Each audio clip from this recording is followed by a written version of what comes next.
तर आज 12:30 वाजता 84 सेकंदांमध्ये अयोध्या मंदिरात रामलल्लाचा प्राणप्रतिष्ठा मुहूर्त करण्यात आलेला आहे।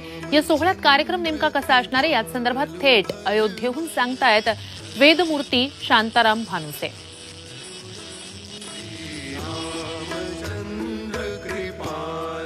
आज 12 वाजून साधारणपणे 12:32 पर्यंत असे नवांशाचे मुहूर्त काढलेले आहेत। कोणत्या मुहूर्तावरती काय विधी व्हायला पाहिजे त्यामध्ये शास्त्रकारांनी वेगवेगळी नावं दिलेली आहेत।